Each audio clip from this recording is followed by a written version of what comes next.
అట్లా సార్తోని ఒక పరిచయం లేకపోయినా సార్ వస్తారు, జనరల్ సెక్రటరీ సార్ వస్తారు అది అంటే అట్లా టెన్షన్ ఉండేది. అంటే మనకు అంతకుముందు పరిచయం లేదు. తర్వాత నేను జాయిన్ అయిన తర్వాత సంవత్సరం పాటే సార్ ఇక్కడ పనిచేసేది. కాకపోతే సార్తో 2 సార్లు పర్సనల్గా మాట్లాడినప్పుడు కూడా బాగా పనిచేయాలి, బాగా క్రమశిక్షణ ఉండాలి, లైఫ్ స్టైల్లో కానీ పనిచేసే టైంలో కానీ పోస్ట్ పోన్ అనేది ఉండకూడదు, పనిచేయాలి, ఇప్పుడు ఆన్ టైం చేసి ఉండాలి, రెడీగా ఉండాలి, పనికి ఎటువంటి ఛాలెంజెస్ అయినా ఫేస్ చేసుకోవడానికి రెడీగా ఉండాలి అని 1-2 సార్లు పర్సనల్గా కలిసినప్పుడు కూడా చెప్పారు.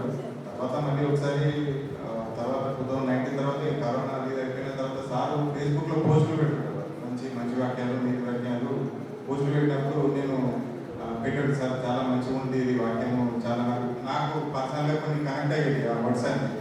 అంటే మైండ్ ఏదో ఆలోచించి ఏదో విశ్లేషించుకుంటే ఇట్లాంటి వర్డ్స్ కొన్ని నాకు మోటివేషన్ ఉండి సార్ కామెంట్ చేసుకొని మళ్ళీ తర్వాత కరోనా సీజన్లో కొంచెం సార్ కూడా రాలేదు. తర్వాత ఇప్పుడు పరకరెడ్డి జనార్దన్ సార్ విగ్రహ ఆవిష్కరణతో సార్ ఇక్కడ పర్సనల్గా చెప్పాను, సార్ ఇక్కడ చాలా మోటివేషన్ ఉంది సార్, నాది మైండ్ సెట్ అంతా చేంజ్ అయ్యింది, పాజిటివ్ వెళ్ళింది నా మైండ్ అని అంటే ఎప్పుడైనా ఫోన్ చేస్తా సార్, నాకు చాలా ఇబ్బంది ఉన్నప్పుడు కొంచెం ఫోన్ చేసిన అంటే ఆల్వేస్ వెల్కమ్ అబ్బా, మీ అలాంటి యూత్తో మాట్లాడితేనే మాకు ఉంటుంది, మా అనుభవాలు మా ఏది ఉన్నా కూడా మీ అసలు అనుభవాలు చెప్తేనే కదా దానికి బాగుంటుంది, మీరు మా అనుభవాలు మీకు ఉపయోగపడతాయి అంటే చాలా బాగుంటుందని చెప్పేటోళ్ళు. అట్లా ఒకసారి 2 సార్లు కాల్ కూడా చేసిన, మాట్లాడారు సార్, బాగుండేది సార్తో మాట్లాడితే.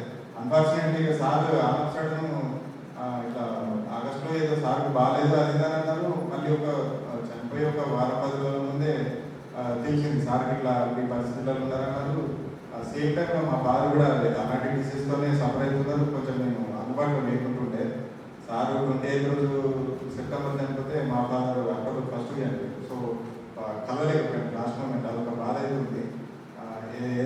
ఏదేమైనప్పటికీ సారు సమాజానికి మంచి జరగాలని తన జీవితం అంతా